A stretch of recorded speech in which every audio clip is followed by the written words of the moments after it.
go general right now in that subject. I'm not as confident as I'd like to be, but I guess a lot of people aren't. And I don't have to figure it out all right now. And things are getting sort of kind of better for me. Taken a whole lot longer than I wanted to, but I guess I'll probably make my way along in time, just more general. And things are not really going so bad. There are a lot of things that are pretty good. And there have been a lot of things that I've wanted to accomplish that I have accomplished. And this is sort of the last holdout that I'm really looking forward to releasing. And I can feel that it's sort of a big key for me. So it's going to be really a satisfying sense of relief when I finally let go of it. And I have the sense I don't have to let go of it all at once, that it will be a sort of gradual thing. And so I think it's time for me to stop torturing myself about things that aren't happening this red hot minute and just start appreciating the great life that I do have and the wonderful things that I am uncovering and discovering about myself. And I really like being alive at this time. This is a fun time to be alive. It's fun to know the concept of law of attraction. It's fun to know about my emotional relationship to it. I like knowing that the true presence of who I am is a really good feeling being. And it also is satisfying to me to realize that anytime I don't feel confidence, that I'm feeling doubt in myself, that what that means for sure is that I'm thinking a thought that my inner being doesn't think. So when I'm thinking I don't have confidence, my inner being's not going there with me, which must mean I have confidence, I'm just not letting in.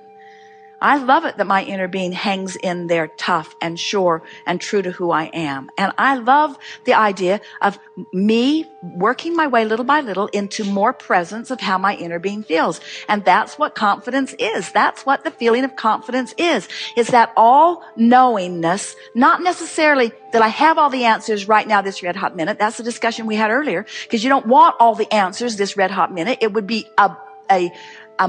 a minefield to try to explore. I don't have to have all the answers this red hot minute, just the one that applies to what I'm doing right now.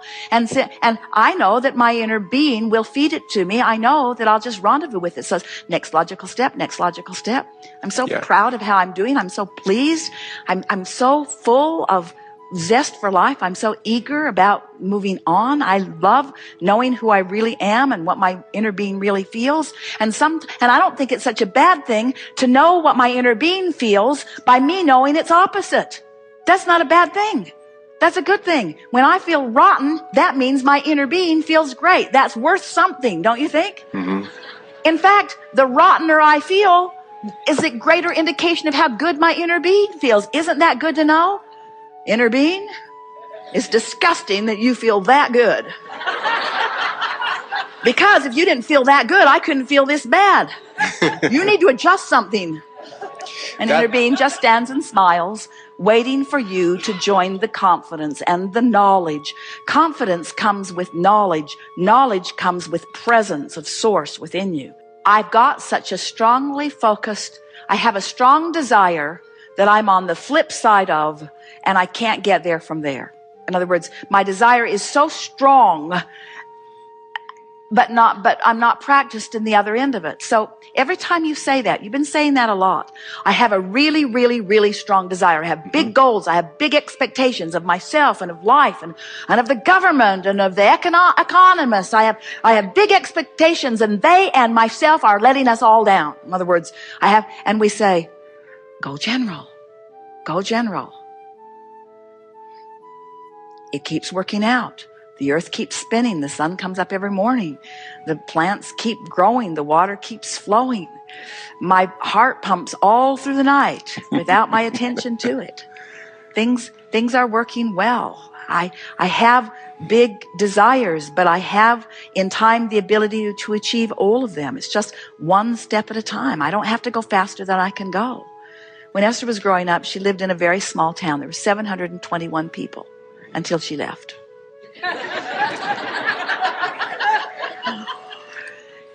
And she walked everywhere because it was small and the family car was not available to her.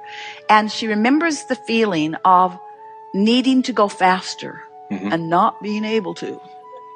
In other words, you can only walk so fast. In other words, she just wanted to teleport herself there. In other words, that feeling of impatience, of not being able to cover a distance any faster. And that a lot of you have those feelings. That it's just in the airport, the announcement says, "Thank you for your patience." And Esther always says, "I am not patient."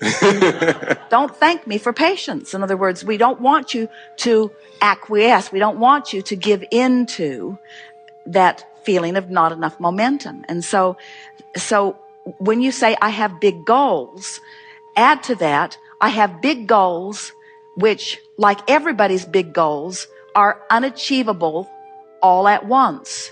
It's not ever been my goal to live it all now. It's been my intention as I came forth to savor the unfolding of it. In other words, when somebody hands you an ice cream cone that is the most delicious ice cream that you have ever tasted. You've tasted it all of the flavors from all of the places, and you've identified that this is the one that you like the best. And it's this wonderful day, and it's piled high, and it's in your hand, and you don't say, "I'm going to see how quickly I can eat this." I'm going to see how fast I can bring this ice cream experience to an end. How quickly can I get this over with? Instead, you savor it, don't you? Don't you savor it? Don't you lick it off your arm and up your hand and around the corner? Absolutely. And you don't even want any of it to drip on the sidewalk. You try to get it all. In other words, because you've done the vortex work, then there's not a void of good things that are happening. There's a constant unfolding of good things that are happening. Mm-hmm. Information being given to you, being revealed to you, the path unfolding. And when you are in the process of closing that gap, you don't feel impatience. Mm. You feel gratified and worthy and satisfied and eager to watch the unfolding of it. It makes the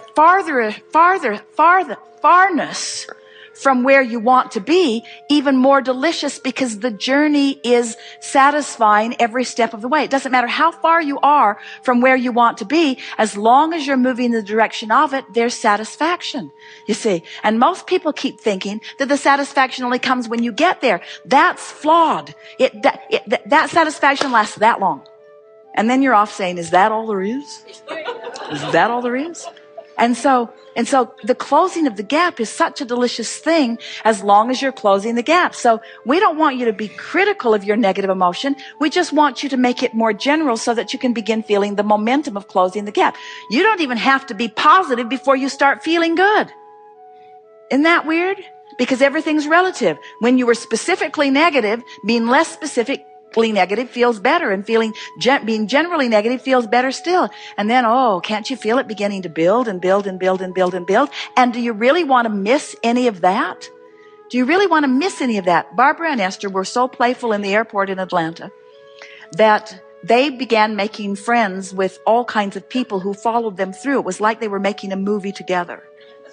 One family was on the plane, on the tarmac, on the plane when they couldn't operate the jetway, on the plane when the jetway was this far from the ramp, where the jetway was this far from the plane, and they all could have easily leaped across it and made their flights, but they wouldn't let them because there is a federal guideline that says there cannot be a gap. And Esther said, "I can't even spit in that hole. It's so narrow." In other words, really, no one could fall through that. Nothing could fall through that. But there is a rule. And so it's as it is unfolding and they are having fun with all of that, the flight attendant said to Barbara and Esther on about 10 occasions, "You're in timeout." Which was her way of saying, "I'm really enjoying how much fun you're having in this situation." And then as they were leaving the area, Jerry wrote in his email that he sent to some, an awareness that just came to him recently, that if you will allow it, that all kinds of angelic people will rendezvous with you when you're ready to let it be. That as you share this planet with so many others, that if you will let yourself be in a place of receiving them, that every single one of them has the potential of exerting angelic influence into your experience of uplifting you. Every single one of them, 100% of them has the ability if you're in the right place, you see. And so Barbara and Esther were standing there having this playful thought, and Esther thought about that and was speaking it to Barbara. And then this woman wearing the red coat, who had been putting them on timeout because she was making the gate announcements that there was a delay, but people were coming who hadn't heard it. And so they would go up and then she would beat up on them. And so Barbara and Esther were trying to save people the trouble of being beat up on. So they were trying to inform people as they arrived about what was happening. And then they would laugh about it. And then the people usually would say, well, I need to go ask anyway. And Esther would say, well, then go, let them beat up on you. But we're telling you what's going on. And then the woman would hear and she would say, you are in timeout. You are in timeout. And so as the whole thing was ending and they were finally getting on the delayed flight, the woman in the red coat came to Esther as she was thinking about Jerry's quotation. She made an announcement. My name is Angel. My name is Angel. And Esther said, of course your name is Angel. Could it be anything other than Angel with the ride we're taking here today? In other words, isn't the universe just knocking itself out big time? And then Angel came and wrapped her wings, we're not kidding you, around Esther and Barbara and said, thanks for keeping it light, ladies. Would you want to miss a manifestation like that? No. In other words, seems like a delay.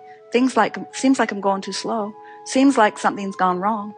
When really what's happened is the universe has orchestrated for you an opportunity to savor life in detail. Because where are you going anyway? Where are you going? Where are you going? Where are you going? You want to go stand in a line at Disneyland? Where are you going? Where are you going? Isn't this why you're here anyway? Aren't you here for these interactions? Aren't you here for this co-creation? Aren't you here for these goosebump moments? Aren't you here? Aren't you here to savor life with other savors of life? Isn't that what it's all about?